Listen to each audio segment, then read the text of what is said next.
আমার উম্মতদেরকে এমন জান্নাত না দিবে ততক্ষণ পর্যন্ত আমি নবী জান্নাতে ঢুকবই না। আজকে ঢুকেছি খালি দেখার জন্যে। সুবহানাল্লাহ বলেন। যেই নবী জান্নাতে গিয়ে আমাদের কথা ভোলে না, আমরা সেই নবীকে ভুলে যাব? ভোলার মতোই তো সাইজ, ভুলে যাব? জীবন গেলেও নবীকে ভুলবো না। আমার জীবনের চাইতে রাসূলকে বেশি ভালোবাসবো। ধরে কোন কথা ঠিক? তাহলে একটা স্লোগান দেওয়া ওয়াজ শুরু হবে। আমি যেই বলবো আমার নেতা তোমার নেতা, সকলে বলবেন বিশ্ব নবী মোস্তফা। বলতে পারবেন? আমার নেতা তোমার নেতা বিশ্ব নবীর চরিত্র ফুলের মতো পবিত্র। ফুলের মতো না, ফুলের চাইতো। কারণ নবীকে কারোর সঙ্গে তুলনা করা যাবে না। নবীর চরিত্র সম্পর্কে আল্লাহ বলেছেন ওয়া ইন্নাকা লাআলা খুলুকিন আযীম। আজিম এর কার নাম? আল্লাহ ৯৯টা নামের মধ্যে আজিম আছে না নাই? দেখছেন নবীর চরিত্রকে আল্লাহ আজিম দিয়ে দুনিয়াবাসীকে বুঝাই দিছে মহামণ্ডিত চরিত্র। ওনার চরিত্রের সঙ্গে আর কারো তুলনাই চলবে না। ধরে কোন ঠিক কিনা? এজন্য বলতে হবে আমার নবীর চরিত্র ফুলের চাইতেও পবিত্র। আমার নেতার চরিত্র পবিত্র। আলহামদুলিল্লাহ, সেই নবীর উম্মত হিসেবে আল্লাহ আমাদের কবুল করেছে। খুশি না বেজার? এখন আসেন যে কোরআন থেকে আপনার তাফসীর শুনবেন। এই পবিত্র কালামুল্লাহ শরীফ থেকে আমি একটা আয়াত তেলাওয়াত করছি। খুব কমন আয়াত। কমন বোঝেন? একটা হলো আনকমন, একটা হলো কমন। হ্যাঁ, সাধারণ। মানে মানুষ মরলি, মরার খবর শুনলে, আমি শুনলাম আজকে আপনাদের এলাকায় একজন মারা গেছে। জনগণ ঠিক কি? হ্যাঁ, সেটাই বলতেছি বাবা, মারা গেছে। আমরা মানুষ মরার সাথে সাথে বলি ইন্না লিল্লাহি ওয়া ইন্না ইলাইহি রাজিউন। আপনারা বলেন না? আচ্ছা, যদি আওয়ামী লীগ মরে, না এই কিছুদিন আগে বেগম মতিয়া চৌধুরী মারা গেছিল। কে মারা গেছে? মতিয়া চৌধুরী মারা গেছে। আমি ওনার ওই ফেসবুকে পোস্ট দেখার পরে কমেন্টে গেলাম। কমেন্ট, জনগণ কি কমেন্ট করছে। মরার খবর শুনে তো ইন্না লিল্লাহ হয়। 116টা কমেন্ট করছে ভাই, 116টা কমেন্ট। তার মধ্যে একটাও ইন্না লিল্লাহ নেই। সব খালি আলহামদুলিল্লাহ আলহামদুলিল্লাহ আলহামদুলিল্লাহ। চিন্তা করলাম কেরি এরা কোন জাতরে, এরা মরলে ইন্না লিল্লাহ কয় না কেন? আওয়ামী লীগ 15.5 বছর মানুষের কলিজায় যে আঘাত দিয়েছে, ওরা আর মানুষ নাই, ওরা আওয়ামী লীগ হয়ে গেছে। ধরে কোন কথা ঠিক? ওইটাতে মানুষ মরছে, ওর মনেই নেই। আলহামদুলিল্লাহ আলহামদুলিল্লাহ। কোন মানুষ মরার খবর শুনে কেউ যদি আলহামদুলিল্লাহ কয়, বুঝবেন যে মানুষ মরে গেল ওই জাহান্নামী। কারণ ওই মরাতে আমরা খুশি হয়ে গেছি। আলহামদুলিল্লাহ, আমাকে কষ্ট দিছে আল্লাহ। পুলিশও খালি দেখা দিছে এটা অমুকের বাড়ি, এটা অমুকের বাড়ি। আমার এলাকার এক গাঁজা খায়, পুলিশে সব বলতেছে মৌলানা বদুশিদের বাড়ি কোনটা। শালা গাঁজা খরক বলতেছে আর গাঁজা খোর বলতেছে এটাই হুজুরের বাড়ি। আমি চিন্তা করলাম গোটা বাংলাদেশে আমি ওয়াজ করি আর আমার বাড়ি পুলিশ খোঁজে গাঁজা খোর দিয়া। কি সর্বনাশা দিন গেছে 15.5 বছর ধরে। কোন কথা ঠিক কি না? ওয়াজ করে বাড়ির যাবো, বউ বলতেছে আসেন না। এসার পর থেকে পুলিশ ঘুরতেছে। চিন্তা করি আমি কত বড় চোর রে, আমি কত বড় ডাকাত। আমার বাড়ির দরজায় পুলিশ, চোর ডাকাতের আরামের ঘুম পাড়ে, আর ভালো মানুষগুলো বাড়িতে ঘুমাতে পারে না, আলুর বাগুর বাড়িতে ঘুমায়। জোরে কোন কথা ঠিক কি না? আসলে ওরা মানুষ না, ওরা আওয়ামী লীগ। ওরা মানুষ না। মরার সাথে সাথে কয় আলহামদুলিল্লাহ। আজকে আমি আলহামদুলিল্লাহ ওয়াজ করবো না, ওয়াজ করবো ইন্না লিল্লাহ। ওয়াজ কি হবে? কথা বলেন। ইজা আসাবাতুহুম মুসিবাতুন ক্বালু ইন্না লিল্লাহি ওয়া ইন্না ইলাইহি রাজিউন। সবাই পারবেন না তো? আপনারা কি গোপনে গোপনে আওয়ামী লীগ করতেছেন? আওয়ামী লীগেরা কোনোদিনও আল্লাহ আকবার বলবার পারবি না। ওদের যত মিটিং হোক, মিছিল হোক, অন্য বহু স্লোগান শোনা যায়, কিন্তু তকবীর শোনা যায় না। ধরে কোন কথা কথা কন না গান। আচ্ছা, ওরা কি দেওয়া শুরু করে? ওরা তো মিছিল করে আপনাকে শেরপুর, আমি তো রাস্তাতে বহুদিন গেছি, ওদের মিছিল আমি দেখছি ভাই, ওরে বাবা রে, খালি জালো রে জালো, ধরে কোন ঠিক কিনা? আয় আয়, আমরা মুসলমান, কোরআনের আয়াত শুনলে আমাদের ঈমান বাড়বে। আল্লাহ বলেছেন ওয়াইদা তুলিয়াত আলাইহিম আয়াতুহু জাদাতুহুম ঈমানান। কোরআনের আয়াত তেলাওয়াত শুনলে ঈমান বাড়বে, আর ঈমান বাড়ার প্রকাশ হলো আল্লাহু আকবার। আপনার বলেন তো আল্লাহর চাইতে বড় কেউ আছে? যে আল্লাহ আপনার ঈমান বাড়ায় দিল, সে আল্লাহর জন্য তাকবীর দিতে কি আপত্তি? হ্যাঁ, এই জন্য যখনই কোরআন তেলাওয়াত হবে আল্লাহু আকবার বলবেন, আল্লাহ খুশি হবে। ধরে কারণ খুশি কে হবে? আর বেজারকে। এমন একটা জিনিস রে ভাই, আপনি সারা জীবন সুবহানাল্লাহ আলহামদুলিল্লাহ সুবহানাল্লাহ আলহামদুলিল্লাহ বলেন, শয়তান আপনার কাছেই বসে থাকবে। শয়তান কাছেই বসে থাকবে যে সুবহানাল্লাহ আলহামদুলিল্লাহর মধ্যে থাক, খবরদার আর লাইন ক্রস করিস না। যদি আপনি আল্লাহ আকবার কন, আর যদি একটু জোরে কন, ওই কাছে বসে থাকবি। আল্লাহ রাসূল কয় এত জোরে দৌড় মারবি, ওর পিছন দিকটা বাতাস বের হইবি, বাতাস। এই জন্যে শয়তানের দল যারা করে, শয়তানের পার্টি যারা করে, তারা আল্লাহু আকবার বলবার পারবে না। ধরে কোন কথা ঠিক? লিল্লাহি তাকবীর, মাশাআল্লাহ। বোঝা গেল? কিসের আবার আগে লিখবি? আচ্ছা আচ্ছা আচ্ছা, এই যে এই জায়গার মধ্যে একটু ফাঁক ফুঁক আছে তো, ভাইজানেরা সোনার চানেরা একটু আগে বসেন তো বাবা, একটু বসেন। এই এই এই এই তোরা এইদিকে আসিস করে, এই পাগলা এইদিকে আসলে আমাকে দেখে বাবু টেস্ট করছে বিশাল উঁচা জায়গাটা, হলো বেসাইজা, উঁচা নিচা উঁচা নিচা, তোর এখন ঠিক কিনা? এই জন্য একটু গোলকি গোলকি মনে হচ্ছে, দেখে এই ফাঁকা পুরা হচ্ছে না। ও সোনার ভাইরা, ও ভাইরা যারা পিছনে আছেন, ভাই আপনি একটু সামনে আসেন তো, আসেন আসেন, সামনে আসেন, আসেন। আজকে ইন্না লিল্লাহর ওয়াজ হবে, সামনে আসেন। ইন্না লিল্লাহ নিয়ে একটা গান গাই, গাবো? হ্যাঁ, দেখেন তো বুঝবার পারেন কিনা। কোন বনেরই পাখি তুমি আইলা রে কোন বনে, আবার কোন বনেতে যাইতে হবে পড়ছে নাকি মনে। বুঝতে পারেননি? পারছেন? কেন মাইক এরকম চনচন করতেছে কেন? মাইক তো ভালোই ছিল, যে সাউন্ড ছিল ওটাই দাও বাবা, নতুন করে কিছু দিবার যায় না। কোথায় আপনারা ছিলেন? আমরা কোথায় ছিলাম, কোথায় আসলাম, কোথায় যাব? খালি একটাবার চিন্তা করে প্রতি কদমে কদমে হাঁটেন, কোথায় ছিলাম, কোথায় আসলাম, কোথায় যাব। যাওয়ার কথা যখন মানুষ ভুলে যায়, তখন কি বলে? পলাবো না, পলাবো না, পলাবো না। আসলে 3 তারিখই বলছে পলাবো না, 5 তারিখে পলে গেছে। ধরে কোন কথা ঠিক কিনা? একটু চিন্তা করেন বাজান, একটু চিন্তা করেন, মাস্তানি কম করেন। কারণ আমরা এসেছি থাকার জন্য না, যাওয়ার জন্য। ধরে কোন ঠিক কিনা? চলতে পথে 2 দিন থামিলাম, যাবার কালে এক চামচারও দেখা না পাইলাম। বগুড়াতে আমি মিছিল শুনছি, আমার মনে আছে। আমি তখন এটা 92 কি 93, আমি 96 সালে শেরপুর থেকে ফেকা নিয়ে পাস করছি, তখন ছাত্র ছিলাম। তো ইয়ং জেনারেশন মিছিল করতেছে বগুড়াতে, তারেক জিয়া যেখানে আমরা আছি সেখানে। ওরে বাবারে, যখন তারেক জিয়া জেলখানায়, এক চামচার মিছিল নেই।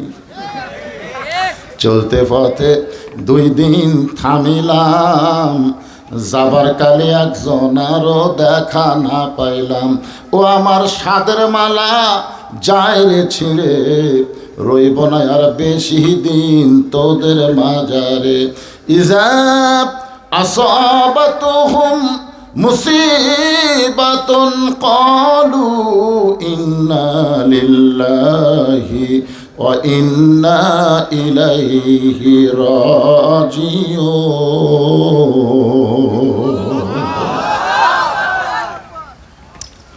আল্লাহ বলতেছেন, যখন তোমাদের উপরে বিপদ আপদ মুসিবত আসবে, তখন তোমরা বলবে ইন্না লিল্লাহি ওয়া ইন্না ইলাইহি রাজিউন।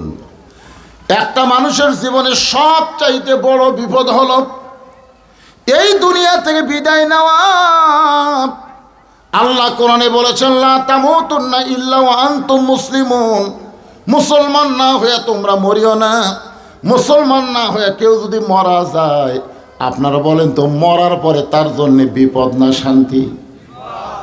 আর যদি মুসলমান হয়ে মরে, মুসলমান হয়ে যদি মরে, আল্লাহ বলেছেন ইন্নাল্লাযীনা ক্বালু রব্বুনাল্লাহু সুম্মা ইসতাকামু তাতানাজ্জালু আলাইহিমুল মালাইকা আল্লা তাখাফু ওয়া লা তাহজানু ওয়া আবশিরু বিল জান্নাতিল্লাতী কুনতুম তুআদুন। মুসলমান যদি মরেন, আল্লাহ বলতেছেন তোমার কোনো ভয় নাই, তোমার কোনো চিন্তা নাই।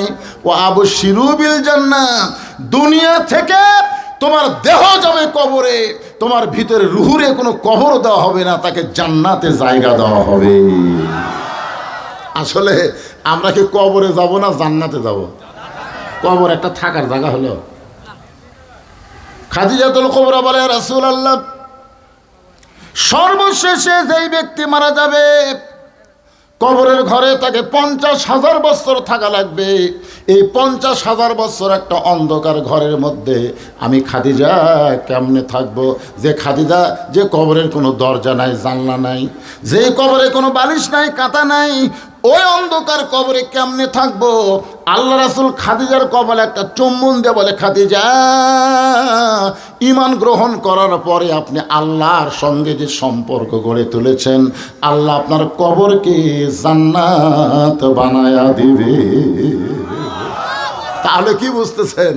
আমরা যারা ঈমান নিয়ে কবরে যাব, আমাদের কবর অন্ধকার থাকবে? আমাদের কবরকে আল্লাহ জান্নাতের বাগান বানায় দিবে। একটু মনোযোগ দিয়ে শুনবেন।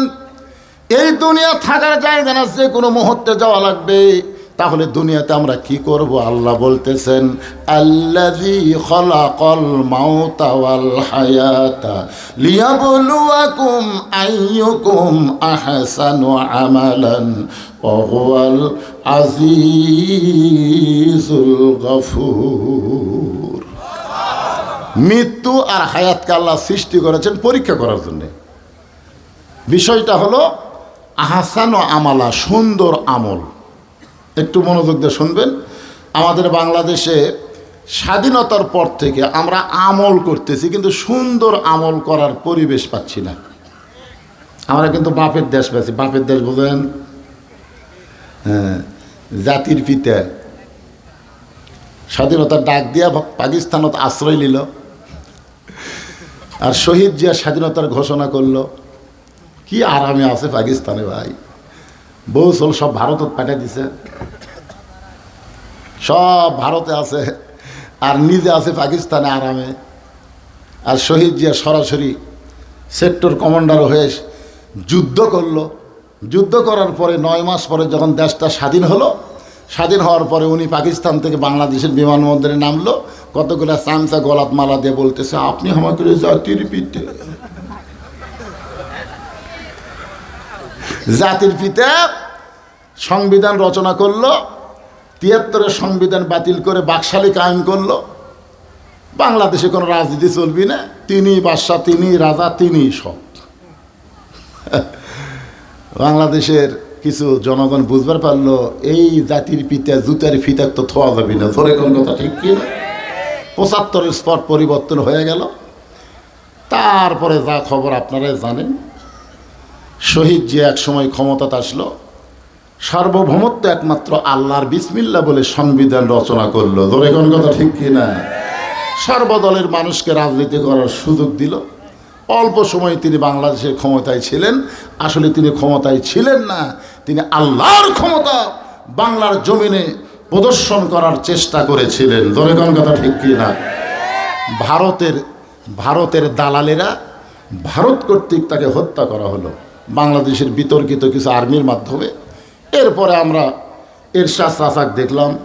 চাচা মাশাআল্লাহ রোববারের ছুটি শুক্রবারে করলো। রাষ্ট্রধর্ম ইসলাম চালু করলো, দরেখন কথা ঠিক কি না? তারপরে দেখলাম স্বাধীনতার ঘোষকের বউ আমাদের বগুড়ার ভাবি, তাই মোটামুটি আলহামদুলিল্লাহ 5 বছর। তারপরে আবার বাপের বেটি হাসিনা ক্ষমতা নিল, তারপরে আবার আমাদের ভাবি শহীদ জিয়ার স্ত্রী, তারপরে তো বুঝতেইছেন ভাই ভোট ছাড়া আমরা কোন দিকে যাই, দেখা শেষ। 54 বছর আমরা দেখতেছি আমাদের বাংলাদেশে 90% মুসলমান থাকার পরেও সবচাইতে বড় বিপদ হলো সুন্দর আমল আমরা করতে পারতেছি না। আমল করতেছি কিন্তু আমলটা সুন্দর হচ্ছে না। সুন্দর আমল করতে গেলে ইংরেজদের আইনে সম্ভব না, ডক্টর কামালের সংবিধানে হবে না, আল্লাহর কোরআনের সংবিধান এই বাংলার জমিনে চালু করা লাগবে। জোরে কোন কথা ঠিক কি না? এখন আল্লাহর কোরআন দিয়ে যদি বাংলাদেশ চলে, এই বাংলাদেশটা কেমন হবে এখন আমরা দেখি নাই, যদি চলে তাহলে দেশটা কেমন হবে এর উপরে একটু ইশারা দেওয়ার জন্য আপনাদের বলতেছি, লিয়াবলুয়াকুম আইয়ুকুম আহসানু আমালা। আল্লাহ রাসূল বলেন, খাদিজা আপনি ঈমান গ্রহণ করার পরে আল্লাহর সঙ্গে যে সম্পর্ক গড়ে তুলেছেন, আল্লাহ আপনার কবরকে কি বানিয়ে দিবি? কথা কয় না। আপনারা বলেন তো, ঈমান গ্রহণ করার পরে খাদিজা যে আমল করেছে সে আমলের নাম কি? আপনারা ঈমান গ্রহণ করার পরে কোন আমল দিয়ে, কোন কাজ দিয়ে আপনাদের ঈমানকে মজবুত করবেন, কবরকে জান্নাত বানাবেন, সে আমলের নাম কি? একজন খুব জোরে কথা, নামাজ। মাশাআল্লাহ, নামাজ পড়ার কথা আছে না কায়েমের কথা আছে? আপনি বাপ যে মসজিদে প্রতিদিন যান, আপনার আইডিয়া যে যায় না, আইডিয়া বুঝতেছেন না? বুঝতেছেন? আপনার ছেলে রাত 3টা পর্যন্ত আর্জেন্টিনার খেলা দেখলো, মেসি কিভাবে গোল করলো সকালবেলা সব বলবার পরে, আর আজ সালাতো খায়রুর নাম শোনার টাইম নাই। আগে আসলো 3.5 হাত, আজান শোনাই হচ্ছে 2.5 হাত। আগে মাথা বার হয়েছিল ল্যাপের বাহিরে, আজান শুনবে না দেখে ল্যাপ দিছে মাথার উপরে। এখন পাও বার হয়, পাওটা না বুকের সাথে রাখছে। আপনি নামাজ পড়ে যাওয়ার সময় দেখতেছেন আমার বাবু কি করতেছে, তাকে দেখেন আপনার বাবু বাবু নাই, ল্যাপের তলে চাউলের বস্তা হয়ে গেছে। জোরে কোন কথা ঠিক না? এখন আপনারা বলেন তো, কোন যুক্তিতে বাবা নামাজ পড়ে বেটা নামাজ পড়ে না, ওই বাপ জান্নাতে যাবে? একটা যুক্তি দেন, একটা যুক্তি দেন আপনারা। আল্লাহ কোরআনে বলেছেন, কু আনফুসাকুম ওয়া আহলিকুম নার, জাহান্নামের আগুন থেকে বাঁচতে গেলে তুমি বাবা একলা বাঁচতে হবে না, তোমার আহাল পরিবার নিয়ে বাঁচা লাগবে। জোরে কোন কথা ঠিক কি না? নামাজ তো করলেন, ঠিক আছে, নামাজ পড়ার কথা বলা হয়নি ভাইজান, কায়েমের কথা বলা হয়েছে। আর এই নামাজটা কায়েম কে করবে? বদরুল রশিদ। আমার ওয়াজের বয়স বর্তমানে এই বছর দিয়ে 42 বছর। 42। আমার ওয়াজ দিয়ে কিছুই হচ্ছে না, আমার ওয়াজ দিয়ে কিছুই হচ্ছে না। নামাজ কায়েম কোনো মৌলানার ওয়াজ দেওয়া হবে না। আল্লাযীনা ইম্মাক্কান্নাহুম ফিল আরদ, মুসলমানের মধ্যে কেউ যখন ক্ষমতার চেয়ার পাবে, চেয়ার পাওয়ার সঙ্গে সঙ্গে তার 1 নম্বর দায়িত্ব হলো আকামুস সালাত, নামাজ কায়েম করা। জোরে কোন কথা ঠিক কি না? আপনারা বলেন তো, আমাদের বাংলাদেশে যদি নামাজ কায়েম হয়, এই যুবকদের হাতে এই টাচ মোবাইল থাক আর যেই মোবাইল থাক, কোনো অন্যায় কাজ হবে না। ওরা মোবাইল চালাবে কিন্তু অশ্লীল ভিডিও দেখবে না, কারণ দেখবার গেলেই আর ইমান আর নামাজ বলবে, কেউ না দেখলেও আল্লাহ দেখতেছে। জোরে কোন কথা ঠিক কি না? আল্লাহ কোরআনে বললেন, ইন্নাস সালাতা তানহা আনিল ফাহশাই ওয়াল মুনকার, একমাত্র নামাজই পারে মানুষকে যাবতীয় খারাপি অশ্লীলতা থেকে বিরত রাখতে। এখন ঈমানকে ঠিক মতো রাখতে গেলে যে আমলটা লাগবে, সে আমলের নাম হলো নামাজ। জোরে বলেন, নাম কি? আল্লাহ রাসূল বলে, খাদিজা ঈমান গ্রহণ করার পরে আপনি আল্লাহর সঙ্গে যে সম্পর্ক গড়ে তুলেছেন, আল্লাহ আপনার কবরকে জান্নাত বানিয়ে দিবে। খাদিজা বলতেছে, রাসূলুল্লাহ আপনার কথা আমার বিশ্বাস হয়, আপনার কথা আমার বিশ্বাস হয়।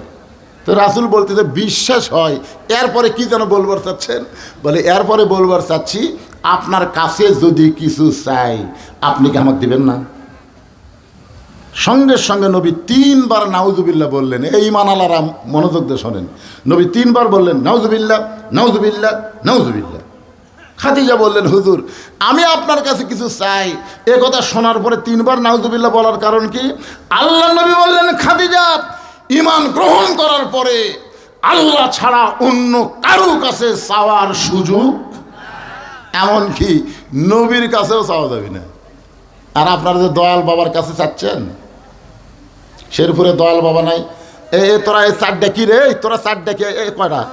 1 2 3 4 5 6, তোরা সত্যি করে কত? তোরা কি সিজার করা বুঝিস না? যে তুই তোর মাও কোয়া লাগবি না। হাসতেছেন কেন? সিজার করা বাচ্চারা অস্থির হয়। দোষ ওদের না, দোষ হলো বাপ মায়ের।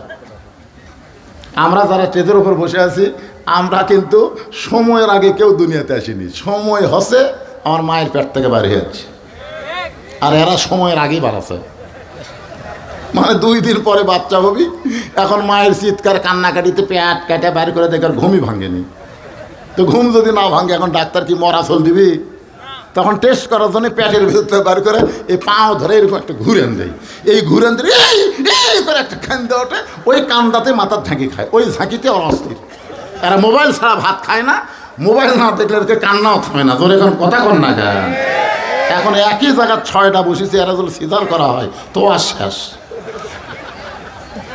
বস, আর উঠবো এই বাজান, আর উঠবে।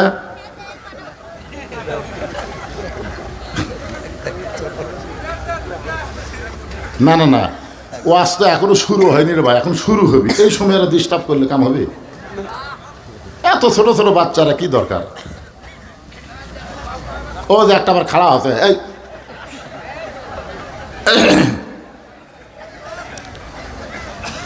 এখন চিন্তা করেন, আবার আপনাদের শেরপুরে মনে হয় নাই, আমাদের বগুড়াত কাহালুত আছে। আমার দয়াল বাবার দরবারেতে কেউ ফিরে না খালি হাতে। এখানেও একটা আছে দুলাল বাবার মাজার। দুলাল বাবার মাজার আছে। দুলাল বাবা, একটু মনোযোগ দেবেন। এইটাই যদি আপনি কবার জানেন, আপনি যদি ঈমান থাকে, আপনি যদি কবার পারেন তো পারবেন। কিভাবে বলা লাগবে? আমার দয়ার আল্লাহর দরবারেতে কেউ ফিরে না খালি হাতে। আল্লাহ আল্লাহ আল্লাহ। বাবার জায়গাত কি বসান লাগবে? আল্লাহ বসান লাগবে। ওরা আল্লাহর জায়গাত বাবা বসাছে। আল্লাহর ধন নবীর দিয়া, আল্লাহ আছে গায়েব হইয়া, নবীর ধন খাজা নিয়া শুয়ে আছে আজমিরে। কেউ ফিরে না খালি হাতে, খাজারে তোর দরবারেতে। একমাত্র আল্লাহ ছাড়া নবীর কাছেও চাওয়া যাবে। নবী 3 বার বললেন নাউজুবিল্লাহ, নাউজুবিল্লাহ, নাউজুবিল্লাহ। খাদিজা, কোনো কিছু যদি পাওয়ার চাও, আল্লাহ ছাড়া নবীর কাছেও চাওয়া জায়েজ নাই। খাদিজা মুচকে মুচকে হাসে। রাসূল বলে, খাদিজা হাসতেছো কেন? বলে, হাসার কারণে হলো আপনার কাছে যা চাবো তা যদি আল্লাহ দিবার না পারে। আমি খাদিজা আপনার কাছে যা চাবো তা যদি আল্লাহ দিবার না পারে, তাহলে আল্লাহর কাছে চাইয়া লাভ কি? আল্লাহ নবী বললেন, খাদিজা আল্লাহ দিবার পারে না এমন কথা বলা ঠিক না। খাদিজা বলে, হুজুর মনে করেন আপনার সাথে আমার বিয়ে হয় নাই, আমি গভীর রাত্রে আল্লাহর কাছে কাঁদতেছি আর বলতেছি, আল্লাহ খাদিজার পেটে একটা বাচ্চা দাও, খাদিজা মা হবার চাই। আপনি বলেন তো আল্লাহ দিবি? রাসূল কিছুক্ষণ পরে বলতেছে, আল্লাহ দিবার পারলেও দিবি না। আল্লাহ দিবার পারবে কিন্তু দিবি না। একজনক দিয়েই বিপদে পড়ছিল, তার নাম হলো মরিয়ম। স্বামী ছাড়া পেটত বাচ্চা দিয়ে কি বিপদ ভাই। জাকারিয়া নবীকে সবাই সন্দেহ করে ধাবার মারছে। জাকারিয়া দৌড়ায় আর বলে, আল্লাহ কাম করলে তুমি আর পিটুন খাচ্ছি আমি। আল্লাহ বলে, জাকারিয়া কিয়ামত পর্যন্ত স্বামী ছাড়া কোনো মেয়ের পেটে আর বাচ্চা আসবে না। যদি ওটা চালু থাকতো তাহলে 14 ফেব্রুয়ারিতে যত পেটের মধ্যে বাচ্চা আসতো বিয়া ছাড়া, মেয়েরা বলতো আমার তো দোষ নাই, আল্লাহ যদি দেয় আমি কি করবো। তার মানে বোঝা গেল এখন স্বামী ছাড়া কারো পেটে বাচ্চা আসলে বুঝবেন ওটা বৈধ না, ওটা হলো অবৈধ। ভোট ছাড়া যারা এমপি হচ্ছে এরাও বৈধ না, এরা হলো অবৈধ। জোরে কোন কথা ঠিক কিনা? জাউরা এমপি, জোরে কর কি এমপি?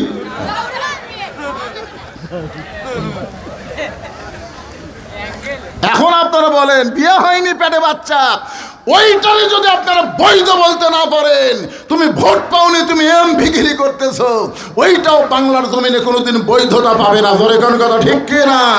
3 টার্ম নির্বাচনকে আমরা বাংলার জনগণ অবৈধ ঘোষণা করব। 14 সালের নির্বাচন, 18 সালের নির্বাচন, 24 সালের নির্বাচন সর্বসম্মতিক্রমে আজকে শেরপুরের মাহফিলে অবৈধ ঘোষণা করা হলো। জোরে বলেন কথা ঠিক কিনা? সব খুলে ভিডিও হচ্ছে ভাই, লাইভ হচ্ছে, লাইভ। হ্যাঁ বলে জেলের ধান্দা ভয় দেখাচ্ছে এরা। হাসিনা থাকতে আমি যত অ্যাঙ্গেল ওয়াজ মারছি, জোরে কোন কথা ঠিক কি? এই শেরপুর নিষেধ করেছে শালা হাবিব এমপি, কি জন্য জানেন? শোনেন নি? একে ডাইরেক্ট মারে দিত, আমার অত ভয় নাই। আপনারা চিন্তা করেন এগুলা কি ভিডিও হচ্ছে না? লাইভে গোটা বিশ্ব কারাচ্ছে। আপনারা আজকে অবৈধ ঘোষণা করলেন 14 সাল, 18 সাল, 24 সাল, এগুলো নির্বাচন হয়নি, নির্বাচনের নামে তামাশা হয়েছে। জোরে কোন কথা ঠিক? আল্লাহর বান্দার একটু মনোযোগ দিয়ে শুনবেন। রাসূল বলতেছেন, খাদিজা আপনি আমার কাছে এমন কি চাবেন যেটা আল্লাহ দিবার পারবে না? খাদিজা বলতেছে, ইয়া রাসূলুল্লাহ, আমি যখন মরে যাব, মরার পরে আপনার কাছে আমি 3টা জিনিস চাই। মরার আগে না, মরার পরে আমি আপনার কাছে 3টা জিনিস চাই। আল্লাহ রাসূল বলেন, খাদিজা আমি গরিব ছিলাম বলে দুনিয়াতে আপনাকে তেমন কিছুই দিবার পারি নাই। আসলে আল্লাহর নবী গরিব ছিলেন, যার কারণে খাদিজার জীবনে বড় কষ্ট হয়েছে। খাদিজা পৃথিবীর সবচাইতে ধনবতী রমণী হওয়ার পরেও নবীর সঙ্গে বিয়ে বসার পর আল্লাহর নবী সব কিছু খাদিজার আল্লাহ রাস্তায় খরচ করেছে। সুবহানাল্লাহ। ও খাদিজা, মরার পর আপনি কি চাইবেন একটু বলেন। খাদিজা বলতেছে, রাসূলুল্লাহ আপনি যেই জুব্বা পরা অবস্থায় কোরআনের 5টা আয়াত গারে হীরার মধ্যে আল্লাহ নাজিল করেছে, আপনি গারে হীরা থেকে আসার পরে ওই জুব্বার কোনোদিন পরেন নাই, ওই জুব্বাটা যত্ন করে আপনি রাইখা দিয়েছেন। ওগো নবী, আমি খাদিজা যখন মারা যাব ওই জুব্বাটা আমার কাফনের কাপড় হিসাবে দিয়া দিবেন। আল্লাহর নবী গো, ওই জুব্বাটা কাফনের কাপড় হিসাবে দিবেন। আমার 2 নম্বর চাহিদা হলো আপনার পবিত্র হাত দিয়া আমি খাদিজাকে আপনি কবরের ঘরে নামায় দেবেন। আমার 3 নম্বর চা হলো কবরে মাটি দেওয়ার পর সবাই যখন চলে আসবে, খাদিজার কবরের পাশে তখন কেউ থাকবে না, এমন সময় মুনকির নাকির খাদিজার কবরের মধ্যে ঢুকবে। খাদিজাকে 3টা প্রশ্ন করবে। ফেরেশতা আসিয়া যখন জিজ্ঞাসা করিবে, দিন কি তোমার মাবুদকে বা তখন কি বলিবে? এই গান গাইলে কি গুনাহ হবে নাকি? তাহলে যুবকেরা সবাই বলো, প্রত্যেক বছর তোমরা গানের অনুষ্ঠান করতে, ঠিক না? এখানে কিসের অনুষ্ঠান হতো? গান বাজনার অনুষ্ঠান হইতো। আজকেও গান গাও। ফেরেশতা আসিয়া যখন জিজ্ঞাসা করিবে, দিন কি তোমার মাবুদকে বা তখন কি বলিবে? আল্লাহ বিনে নাই রে মাবুদ, আল্লাহ বিনে নাই রে মাবুদ, জবানে তাই বলো রে বলো মুখে, আল্লাহ রাসূল সবে বলো। কেবারে গান কর না কেবারে, এই গান গাইলে গুনাহ হবে? যত গুনাহ হয় সব গুনাহ যেন আল্লাহ হামাক দেয়। এলা কি গান কে? এলা কোরআনের কথা। ধরে কোন ঠিক কি না? খাদিজা বলতেছে, রাসূলুল্লাহ মুনকির নাকির কবরে আমাকে 3টা প্রশ্ন করবে, আমি উত্তর দিবার পারবো না, আমার পক্ষ থেকে আপনাকে উত্তর দেওয়া লাগবে। সঙ্গে সঙ্গে আল্লাহ নবী খাদিজার কপালে একটা চুমা খেয়ে বললেন, খাদিজা ওই আল্লাহর শপথ করে বলতেছি, আমার আগে যদি আপনার মৃত্যু হয় আপনার 3টা চাই আমি পুরা করব ইনশাআল্লাহ। নবী কি বললেন? আমার আগে যদি আপনার মৃত্যু হয়। এ কথা তারা নবী বুঝাইলেন কে কখন মরবে এটা আল্লাহর নবীও। আর ওই যে মাথা ভাঙ্গা স্টেজের উপর উঠাই বলতো 41 সাল খেলা হবে, খেলা হবে 41 সাল। কয় সাল? আপনারা বলেন তো, 41 সাল পর্যন্ত সময় যদি বাঁধতে নাও তো 24 সালে পলালা কেন? এখান থেকে প্রমাণ হলো সময়ের একমাত্র মালিককে। আরো করে বলেন। আমি এখান থেকে বাড়ি যাওয়ার কোনো গ্যারান্টি, আপনার এখান থেকে বাড়ি যাওয়ার কোনো গ্যারান্টি নাই। এই কারণে রাসূল বলতেছে, খাদিজা আমার আগে যদি আপনার মৃত্যু হয়, আপনার 3টা চাওয়াই আমি পুরো করব ইনশাআল্লাহ। মা খাদিজা দুনিয়া থেকে বিদায় নিলেন। মা খাদিজা যখন দুনিয়া থেকে বিদায় নিলেন, নবী তাকায় দেখে তার 4টা মেয়ে কাঁদতেছে। মা খাদিজার পেট থেকে আল্লাহ নবীকে 4টা মেয়ে দান করেছে। ধরে কোন কয়টা? আপনারা কি নাম জানেন? একটার নাম হলো রোকেয়া, ধরে বলেন নাম কি? একটার নাম হলো কুলসুমা, একটার নাম হলো জয়নাব, আর একটা মেয়ের নাম হলো ফাতেমা।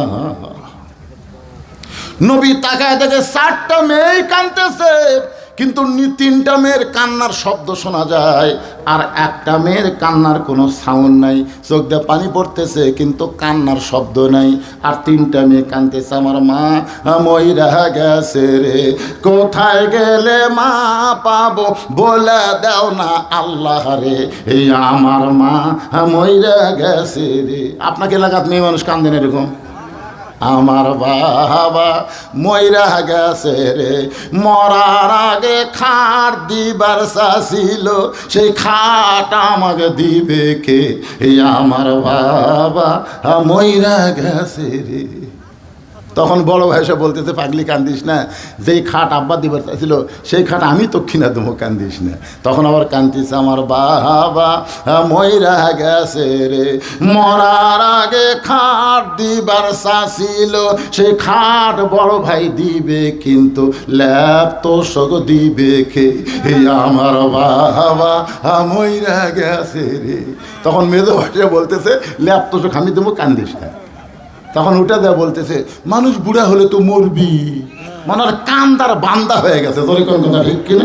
এইরকম কতগুলো মেয়া মানুষ আছে না? কথা কন না কেন রে ভাই? সব জমা জমি বিক্রি করে ডিমান্ড ভালো জায়গা দিয়ে দিছে, ভাই কিছুই নাই। আবার মরার পর আবার কান দিচ্ছে আর বান দিচ্ছে।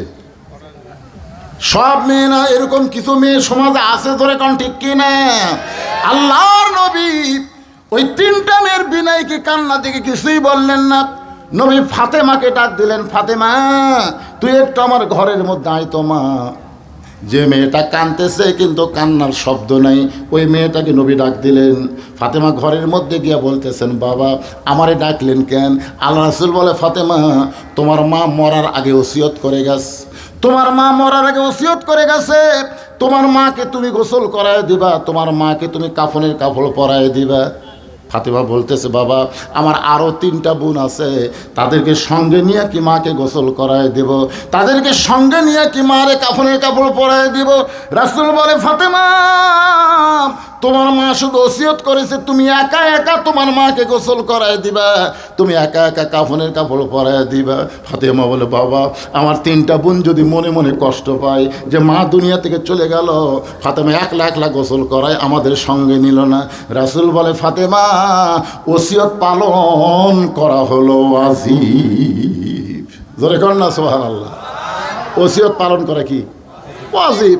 তোমার মা শুধু তোমার কথা কইছে, অন্য কাউরে তো নিবার বলে নাই।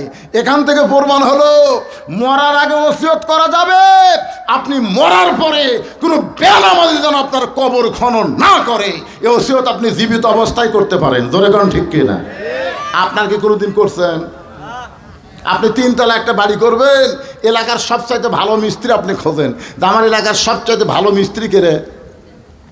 3 তলা বাড়ি করো ভাই, যেমন তেমন মিস্ত্রি দিয়ে করবো না।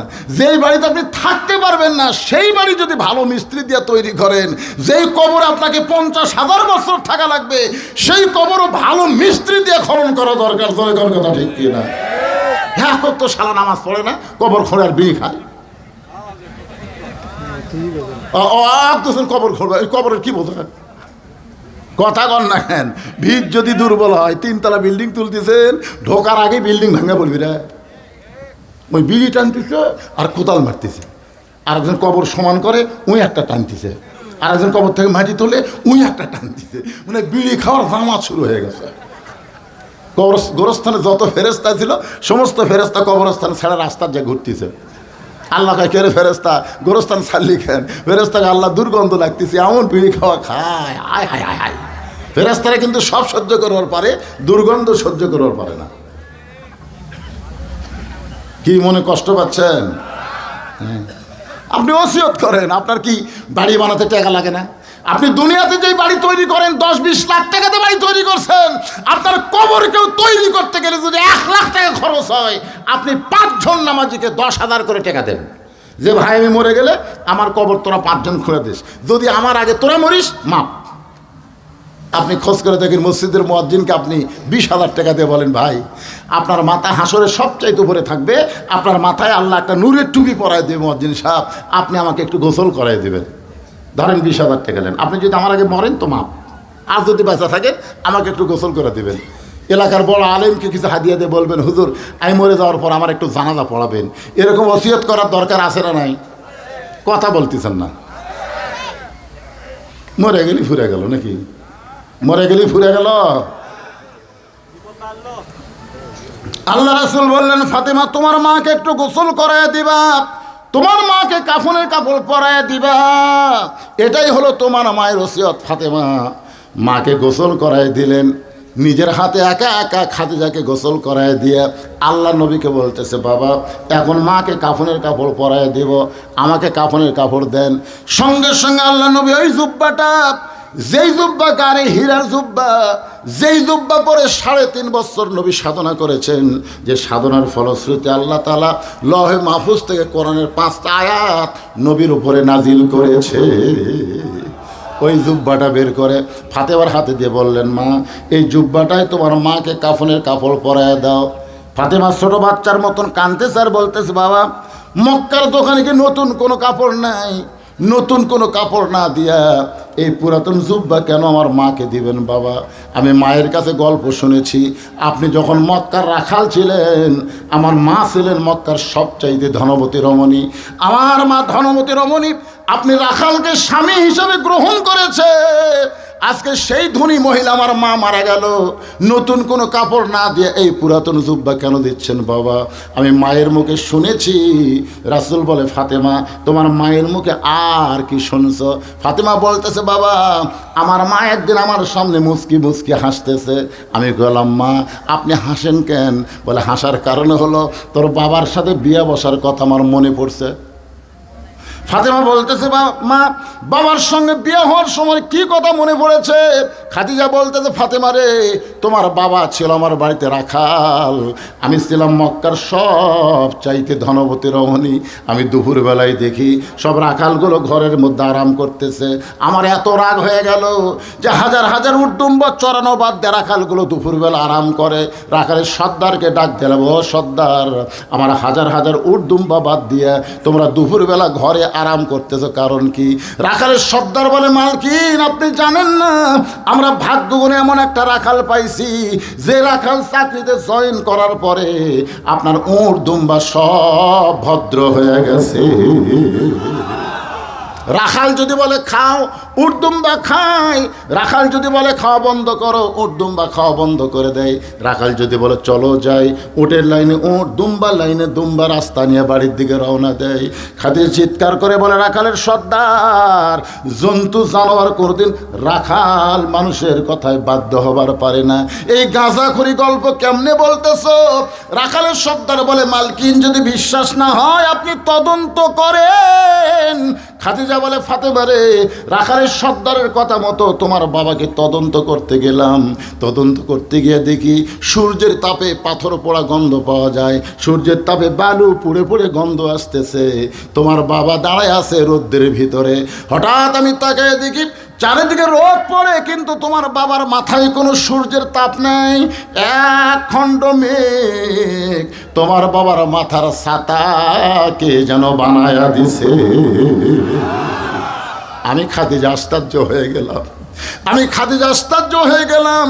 চারিদিকে সূর্যের তাপ পড়তেছে, রাখালের মাথায় সূর্যের তাপ নেই কেন? আমি আরো নিকটে গিয়া যেই মাত্র রাখালের দিকে তাকাইছি, ফাতেমা তোমার বাবা রাখালের দিকে যেই মাত্র তাকাইছি, চাঁদ সূর্য গ্রহ তারা তারি নূরের ইশারা, নূরে যে অন্ধকারে ডুবিত এই ধরনী। সবাই বলেন নবী মোর পরশমণি, নবী মোর সোনার খনি, নবী নাম ভাবে যেজন সেই তো দোজা হানির ধনী। খাদিজা বলতেছে, ও ফাতেমা, তোমার বাবা 25 বছর রাখালে এত সুন্দর, মানুষ এত সুন্দর হয়, এইটা দেখার পরে 40 বছরের বিধবা নারী আমার মনের মধ্যে বিয়ার ফুল ফুটে গেছে। আবু জেহেল, উতবা, সাইবা, মক্কার বহু নেতারা আমাকে বলেছিল, ও খাদিজা, আপনাকে বিবি হিসাবে গ্রহণ করতে চাই। আমি তাদেরকে তাচ্ছিল্য করে বলেছি, এই খাদিজার জীবনে বিয়ে করবে না। যেই খাদিজার জীবনে বিয়ে করবে না বলে সিদ্ধান্ত নিয়েছে, সেই খাদিজা তোমার বাবা 25 বছর রাখালকে দেখে বিয়ে অন্তরে বিয়ার ফুল ফুটে গেছে। এক দৌড়ে বাড়িতে এসে দরজা বন্ধ করে দেয়। দাসী বলতেছে, মালকিন, রাখালকে তদন্ত করতে গেলেন, খবর কি? খাদিজা বলতেছে, চাকরি ক্যান্সেল করে দিলাম, রাখালের চাকরি ক্যান্সেল করে দিলাম। দাসী বুঝবার পারেনি, মূর্খ মানুষ। নবীর চাচা আবু তালেবের কাছে সে কাঁদতেছে, ও মুরব্বী, আপনার ইতিম ভাতিজাকে আপনি কেমনভাবে মানুষ করলেন? আজকে খাদিজা কোনো বেয়াদবি দেখে তার রাখালির চাকরি ক্যান্সেল করে দিচ্ছে। আবু তালেব কাঁদতে কাঁদতে খাদিজার বাড়ির দরজায়, খাদিজা দরজা খুলে বলে, চাচা, রাখালির চাকরি ক্যান্সেল করা মানে রাখালকে আমার স্বামী হিসাবে গ্রহণ করতে চায়। ফাতেমা কান্দার বলে, বাবা, যে মা মক্কার সবচাইতে ধনী, সেই মা আপনাকে রাখালের চাকরি ক্যান্সেল করে স্বামী হিসাবে গ্রহণ করলো। আজকে সেই মায়ের জন্য মক্কার দোকানে নতুন কোনো কাপড় নাই, নতুন কাপড় না দিয়া এই পুরাতন জুব্বা দিচ্ছেন। বাবা, মরার সঙ্গে সঙ্গে আমার মাকে আপনি ভুলে গেলেন। রাসূল কান্দের বলে, ফাতেমা, এই জুব্বা আমি তোমার মাকে দিচ্ছি না, বরং তোমার মা আমার কাছে চেয়েছে।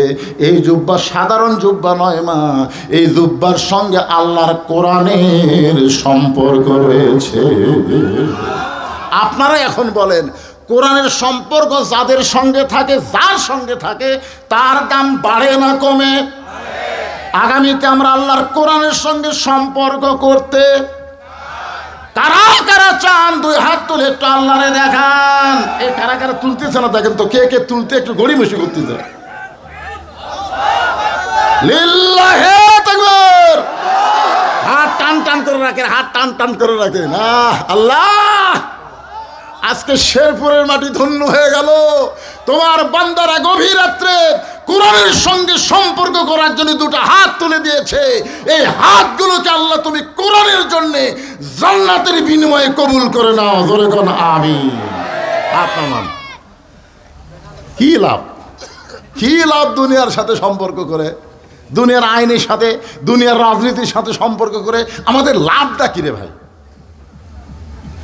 একই গাছের কাঠ দিয়ে 3টা জিনিস বানাচ্ছে। ধরে কোন কয়টা?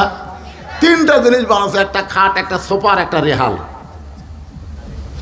গাছ কিন্তু একটাই, জিনিস বানাচ্ছে 3টে। 2টা বানানোর নিয়ত করছিল, একটা বানানোর নিয়ত নেই। মানে খাট আর সোফা বানানোরই নিয়ত করছে, কিন্তু সামান্য কাঠ বেঁচে গেছে। এখন রাজমিস্ত্রি, কি মিস্ত্রি কয় এটা? কাঠমিস্ত্রি। হ্যাঁ, কাঠমিস্ত্রি বলতেছে, ভাই রে, তোমার সোফার খাট তো হয়ে গেল, কিন্তু কাঠ যে বাঁচলো মেহগনির কাঠ, কি করি? তখন কি আর করবেন ভাইরা, পুড়ে ফেলা দেওয়া বুদ্ধি নেই, কারণ কোনো কামত তো লাগতেছে না। তখন কাঠমিস্ত্রি বলতেছে, কাম করে দেই, এইটাতে তোমাকে একটা রেহাল বানা দেয়, রেহাল। তখন বলতে, ভাই রেহাল তো বানিয়ে দিবেন, এর কিন্তু মজুরি আমি দিবার পারবো না। দেখেন, খাটের পারবি, সোফার পারবি, কিন্তু রেহালের ভাই এটা কিন্তু ফ্রি বানাতে লাগবে। তখন মিস্ত্রি বলতেছে, ভাই সবের আশায়, সবের আশায় তোমাকে ফ্রি বানাতে যাও। এখনও কিন্তু কোরআন শরীফ থোয়া শুরু হয়নি, কেবল কোরআনের সাথে সম্পর্ক হবি। রেহাল বানানোর পরেই তো হবি। কথা কন না কেন ভাই? কথা কওয়া লাগবে তো। তো রেহাল বানানোর পরে হবে কোরআনের সাথে সম্পর্ক, তার আগে মিস্ত্রি কি বলতেছে, ফ্রি। তোমাকে ফ্রি বেলা দিলাম সবের আশায়। এখন খাট, সোফার, রেহাল হয়েছে। আপনার বলেন তো, এই 3টা জিনিসের মধ্যে দাম বেশি কার? রেহালের যদি দাম বেশি হয়, তাহলে আল্লামা সাঈদী 13 বছর বিনা অপরাধে জেলখানাত বন্দি থাকলো কেন? আহা, 50 বছর যিনি কোরআনে তাফসির করলো, এ কোরআনের সাথে এত সম্পর্ক রাখলো, তার মানে আল্লামা সাইদি হুজুরও তো রেহাল, জোরে কোন কথা ঠিক কিনা? গোটা কোরআন আপনার তার সমস্ত তাফসির খণ্ড যত তাফসির করেছে বাংলার জমিনে সবগুলো আওয়াজ একত্র করে দেখেন, 30 পারা কোরআনের কোনো জায়গাও তাফসিরে বাদ দেয়নি, জোরে কোন কথা ঠিক কিনা?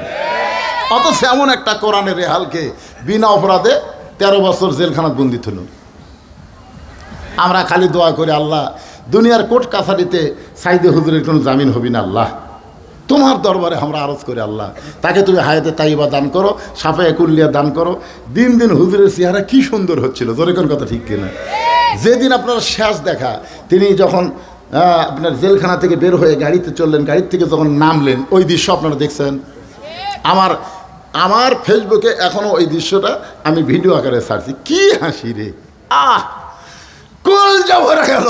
তিনি বলতেন, ভাই আমাকে জেলখানা থেকে হাসপাতালে নিবেন কেন, আমি তো আগের চাইতে অনেক ভালো। তখন তারা বললো, না উপরের অর্ডার। উপরের অর্ডার মানে ওই শালা ভারতের অর্ডার, জোরে কোন কথা ঠিক কিনা? ওই ভারতের অর্ডার। কারণ ভারত হাসিনা কয়ে দিল, এ যে হারে দোয়া করতেছে ই তো মরবি না, এক মারার বুদ্ধি করা লাগবে। জেলখানা নিয়ে যে তাকে হত্যা করা হলো। তার সন্তানগুলো সকাল থেকে বিকাল পর্যন্ত বসে আছিল। আপনারা বলেন তাদেরকে দেখা করবার দিছে? দেয় না। কি ভাই, কি করছে? তো লোক এখন আসতেছে না, এখন বাজতেছে 11:15, এখন হাঁটা লাগবে, এখন ছাড়ে দেওয়া লাগবে।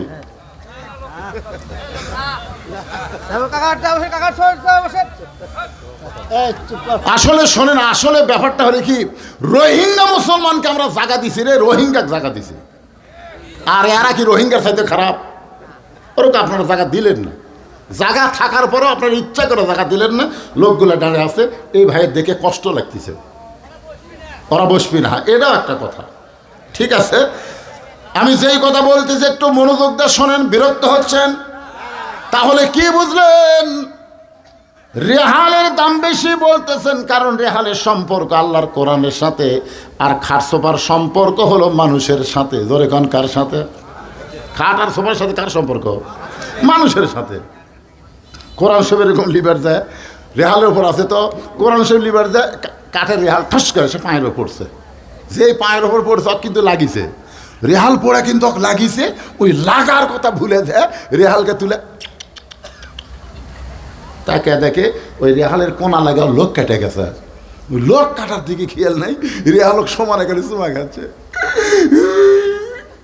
আমার ভুল হয়ে গেছে আল্লাহ, আমার ভুল হয়ে গেছে আল্লাহ, আমি কোরআন শরীফ লিবার অসতর্ক বহুতে রেহাল পড়ছে আল্লাহ, ওর পাও কাটে রক্ত বাড়াচ্ছে, অধিকার খেয়ালই নাই। রেহাল কয় কে রে, খাট, এ খাট, দেখতো আমি পড়ে গেছি মায়ের কাছে, 3 বার চুমা খায় আর কান্দে রে, তোর কে খবর কি?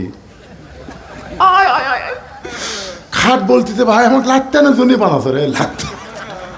রাত্রে স্বামী স্ত্রী যখন গন্ডগোল লাগে তখন তা লাগতে শুরু হয় ভাই। আর সোফা বলতেছে, বসার সাথে এই শালা অভদ্র পাও তোলা ছাড়া বসি না। রেহাল বলতেছে, দেখ একই কাঠের গাছের মধ্যে থেকে আমাকে 3 জনের জন্ম হলো রে, তোদেরকে লাগতাই কোন আফসোস করে না, পায়ের কাছে পড়ার সঙ্গে সঙ্গে কান্দে চুমা খায়, বলো তো কারণ কি? খাট সোফা বলতেছে, আমাদের সাথে হলো মানুষের সম্পর্ক, আর তোর সঙ্গে হলো আল্লাহর কোরআনের সম্পর্ক। তাহলে কোরআনের সম্পর্ক রাখার কারণে একটা রেহালের দাম যদি বাড়ে, সেই কোরআনের সঙ্গে আমাদের সম্পর্ক রাখার দরকার আছে না নাই? কিভাবে রাখবেন? আল্লাহর কোরআন খালি পড়লে তো সব হবে না ভাই, জান। প্রতি অক্ষরে 10 টাকা করে নেকি, ঠিক আছে, 10 টাকা করে যে নেকি, এ ব্যাপারে কোনো কথা নেই।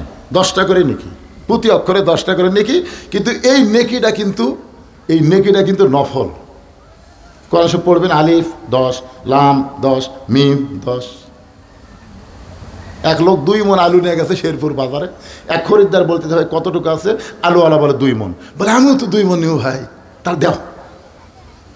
তো বলতেছে তাল ধরে নাও, তো বলতেছে না ভাই ওজন করে দেন, পাপের ওপর মাপ নেই, দেন মাপের ওপর পাপ নেই, ওজন করে দেন। তো ওজন করে দেখা গেছে 2 মণ 2 সের। আলুওয়ালা বলতেছে ভাই এই 2 সেরের দাম দেওয়া লাগবে না, 2 সের তোমাকে ফাও দিলাম। তখন খরিদ্দার বলতেছে প্রতি সন্ধ্যায় আমার 2 সেরই লাগে ভাই, তার আজকের মতো 2 সের নিয়ে যায়। আপনারা বলেন ওই আলুওয়ালা 2 সের দিবি না চড় মারবি? আরে পাগলা, তুই 2 মণ লিবি দেখাই তো তোকে 2 সের পাও। প্রতি অক্ষরে 10টা করে নেকি তখনই পাবেন যখন আল্লাহর কোরআন অনুযায়ী নিজের জীবনকে চালিত করবেন। জোরে কোন কথা ঠিক না? আপনি কোরআন হিসাবে চলবেন না, আর খালি সওয়াব কামাই করবেন। অনুনাজ্জিলু মিনাল কুরআনি মা হুয়া শিফাউ ওয়া রাহমাতুল লিল মুমিনিন। মুমিনদের যাবতীয় রোগের ঔষধ হিসাবে আল্লাহ তাআলা এই কোরআনকে নাজিল করেছে। কোরআন সম্পর্কে আরও আলোচনা নিয়ে আপনাদের সামনে আসতেছি।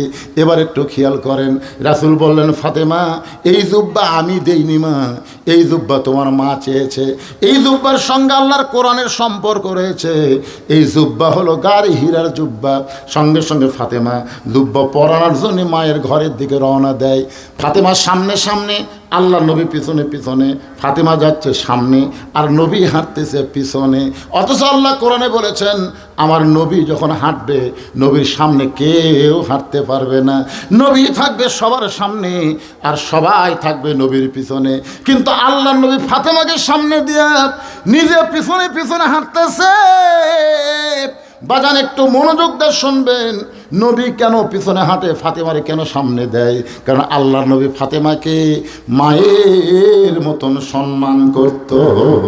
জোরে খান সুবহানাল্লাহ। মায়ের মতো সম্মান করার কারণ আছে, এই কারণটা আজকে বলার দরকার নাই।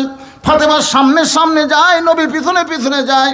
নবী ফাতেমার জন্য দরজা খুলে দিলে ফাতেমা ঘরের মধ্যে ঢোকে।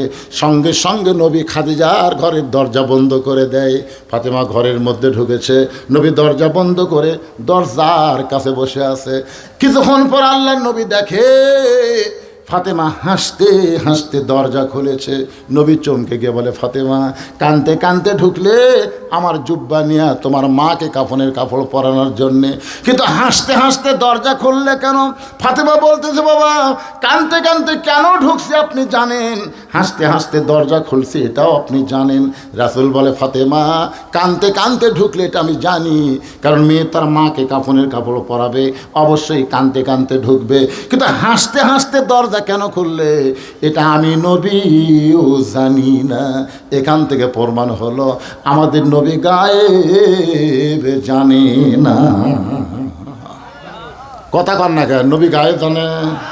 এতে কতগুলো ভণ্ডরা কয় নবী তো জানি রে জানে, আমাদের বাবারাও গায়েব জানে। আপনারা সূরা হাসরের শেষ 3 আয়াত পড়েন না? পড়েন? তাহলে তো মোটামুটি সবারই জানা দরকার। তাহলে একটা বার পড়েন, হুয়াল্লাহুল্লাযী লা ইলাহা ইল্লাহু আলিমুল গায়বি ওয়াশ শাহাদাতি হুয়ার রহমানুর রহিম। আপনারা বলেন তো গায়েবের মালিক কে? জোরে কোন? হাদিস শরীফে রাসূল বলেছেন, আমি যা জানি তোমরা তা জানো না। দেখেন কথাটা খেয়াল করে শুনবেন। নবী বলতেছে, আমি যা জানি তোমরা তা জানো না, আমিও জানি না আল্লাহ যদি আমাকে না জানায়। তাহলে সমস্ত গায়েবের মালিক কে? আরো জোরে। আল্লাহ সর্বপ্রথম কাকে জানায়? নবীকে জানায়। সর্বপ্রথম আল্লাহ নবীকে জানায়, এরপরে নবীর মাধ্যমে আমরা আল্লাহর কোরআন পেয়েছি। সুবহানাল্লাহ খান। ভাই বেশি রাত আর করবো না, আপনার ওটা বসাদন করেন না। কয়টা উঠলো রে? এই কি রে? না না একবারে তো 3 জন ওটা দেবে না। আমি কি খুব লম্বা করবো? তাই শেষের দিকে চলে যাচ্ছে, খুব খেয়াল করেন। নবী বলতেছে আমি জানি না। ফাতেমা বলতেছে, বাবা এতদিন মনে করতাম যে আপনি বাহিরের খবরও জানেন ভিতরের খবরও জানেন। আল্লাহ রাসূল বলতেছে, ফাতেমা তুমি কানতে কানতে ঢুকলে এটা আমি জানি, কারণ মেয়ে তার মাকে কাফনের কাপড় পরাবে, কানবি তো। কিন্তু হাসতে হাসতে দরজা খুললে এটা তো আমি জানি না। সঙ্গে সঙ্গে ফাতেমা বলতেছে, বাবা তাহলে আপনি যদি না জানেন আপনি বসেন। আমি ফাতেমা কেন হাসতে হাসতে দরজা খুললাম আপনাকে জানাবার চাই। সুবহানাল্লাহ কোন? নবী বললেন, আমি হলাম শ্রোতা, আর ভিতরের খবর দেওয়ার জন্য ফাতেমা হলো বক্তা। ফাতেমা কেন হাসতে হাসতে দরজা খুলছে এটা নবী জানে না, তো যাই জানে না তাই কি শ্রোতা। যেরকম তাই জানে না তাই কি, আর যাই জানে তাই কি বক্তা। আল্লাহ নবী শ্রোতা হয়ে বসে বললেন, আর ফাতিমা বক্তা হয়ে বলা শুরু করলেন, বাবা আপনার জুব্বা যখন আমার মার শরীরে পরাবার চায়, এমন সময় ইত্তাকু ফিরাসাতাল মুমিনিনা ফাইন্নাহু ইয়ানজুরু বিনুরিল্লাহ, আমি তখন চোখ বন্ধ করে দেখতে পাই। কারণ আসল জিনিস যদি দেখবার চান এই দুই চোখ দিয়ে দেখা যাবে না ভাইদান, আসল জিনিস দেখবার গেলে অন্তরের চোখে দেখা লাগবে। ধরে কোন ঠিক কি না? বগুড়া রহমাননগর, নাম শোনেননি? রহমাননগর, ওখানে আমার বন্ধুর বাসা, সেই বাসা বানাতে বুঝলেন। তামাক বলে হুজুর একদিন আমার বাসায় দাওয়াত, তো গেলাম, যাই দেখি বুঝলেন ওই বিশাল একটা গেট, আর গেট দেখে আমার বাসা বানানোর খরচ মনে হয় গেটুতে লাগছে। আমি বলি এটা কী বানাচ্ছে রে, মানে সোনালি কালার সেই রকম ঢপ, আর প্রত্যেক তালায় তালায় একটা করে কলিং বেল। তো যাই হোক, অত সালাম দিয়ে নামান গেল না, কলিং বেল চাপ দিয়ে আসলো। আসার পরে বলে দোস্ত আসো, বাসার মধ্যে আসো। আমি তখন বললাম ভাই এই বাড়ি কার? সেই বলছি বাড়ি কার? ওই গালি সমানে হাসে। না হাসো কেন? বলে আপনি ওয়াজ করেন ভাই, কিন্তু এখনো মূর্খই আছেন। আমি বললাম কে রে, মূর্খ কেমনে? বলে আপনি এই যে কোটি কোটি টাকা দিয়ে বানাচ্ছি, তারপরেও বাড়ি। আপনি যে করলেন এই বাড়ি কার, এটাকে আপনার বাড়ি মনে হয়? আমি বললাম ভাই এটা কি? বলে এটা বাসা, বারে বাসা। আমি তখন ওকে বললাম ভাইজান, তাহলে আজ থেকে 50 বছর আগে আব্দুল আলিম একটা ভুল গান গাছে। ও বলতেছে আব্দুল আলিম ওর কি গান গাইছে, আমি তখন ওরে শোনাইলাম, এপারে তোর বসত বাড়ি, ওই পারে তোর বাসা, এপারে তোর বসত বাড়ি, ওই পারে তোর বাসা, ভবদরিয়ায় পাড়ি দিতে, ভবদরিয়ায় পাড়ি দিতে, কেমনে করলি আশারে, এপারে তোর বসত বাড়ি, ওই পারে তোর বাসা, লাভ করিতে আইসারে ভবে, হইলারে বেদিশা, রতন কাঞ্চন বদল দিয়ারে,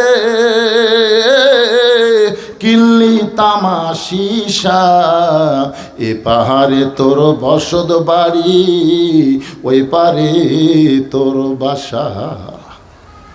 এই দুনিয়ার বাড়ি হলো বসত বাড়ি, আর জান্নাত হলো মুসলমানের বাসা। জোরে কোন কথা ঠিক কিনা?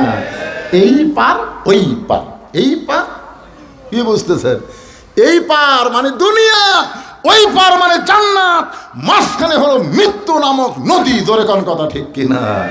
আল্লাহর বান্দার একটু মনোযোগ দেন, দুই চোখ দিয়ে দেখলে মনে হবে এই বাসা এই বাড়ি, কিন্তু অন্তরের চক্ষু দিয়া তাকায় দেখেন এ দুনিয়ার বাড়ি ঘর। সবাই বলেন এ দুনিয়ার বাড়ি ঘর একদিন হয়ে যাবে পর, এ দুনিয়ার বাড়ি ঘর একদিন হয়ে যাবে পর, যাইতে হবে অন্ধকার কবর।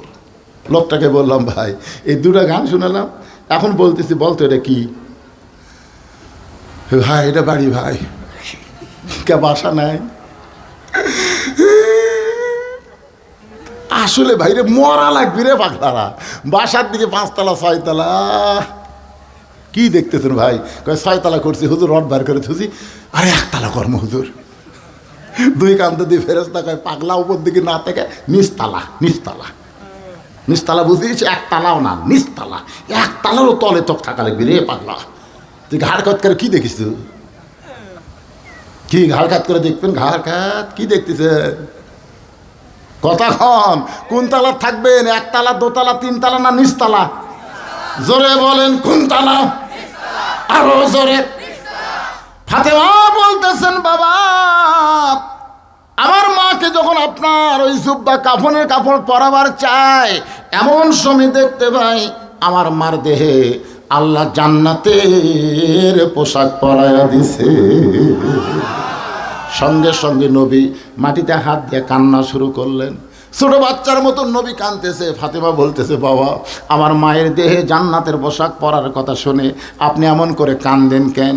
রাসূল বলে, ফাতেমা রে, এই কান্না কোনো দুঃখের কান্না নয়, এই কান্না হলো আমার আনন্দের কান্না। ও ফাতেমা, দুনিয়ার কেউ যখন আমাকে নবী বলে স্বীকার করে নাই, সর্বপ্রথম তোমার মা আমাকে নবী বলে স্বীকার করেছে। আপনারা বলেন তো, তিনটা জিনিস খুব খেয়াল করবেন। কয়টা? তিনটা জিনিস আপনার গেছে? ঠিক আছে, তিনটা জিনিস। এক নম্বর হলো, মৌলবীর বাড়িতে কোনোদিন মিলাদ হয় না। আপনার খেয়াল করে দেখবেন, মৌলানাদের বাড়িতে কিন্তু মিলাদ হয় না। আর দুই নম্বর হলো, ডাক্তারের বউ কোনোদিন সিজার করে না। আর তিন নম্বর হলো, পীরের বউ কোনোদিন মুরিদ হয় না। দেখবেন, 42 বছর আমার ওয়াজের বয়স। আমি একদিন বউকে 500 টাকা দিয়ে বলছিলাম, খালি একবার হুজুর কও, খালি একবার কও হুজুর। তো বউ খালি হাসে। আমি 1000 টাকা দিয়ে বললাম, দেখি তোমার মুখে হুজুর শুনতে কেমন লাগে, একবার খালি কও হুজুর। আর কেলাতে কেলাতে কও হুজুর। আর বউ খালি হাসে। হাসো কেন? বলে, জনগণ আপনাকে চিনে না তাই হুজুর কয়। আমি তো জানি আপনি মালডা কি, হুজুর হওয়া এত সহজ নয়। আমি সেই দিন চিন্তা করছি, 42 বছর ওয়াজ দেয় বইয়ের কাছে আমি হুজুর হওয়ার পারলাম না, আর সর্বপ্রথম খাদিজার কাছে আমাদের নবী নবী হয়ে গেল। জোরে কারণ সুবহানাল্লাহ। এই জন্যে লাকাদ কানা লাকুম ফি রাসূলিল্লাহি উসওয়াতুন হাসানাহ। আমার নবী শুধু বাহিরের নবী না, আমার নবী হলেন ভিতরের নবী। আমার নবীর সব কিছু আমল, জোরে কোন কথা ঠিক কিনা? সর্বপ্রথম খাদিজা নবী বলে স্বীকার করেছে। আল্লাহ নবী বলে, ফাতেমা এই কারণেই হয়তো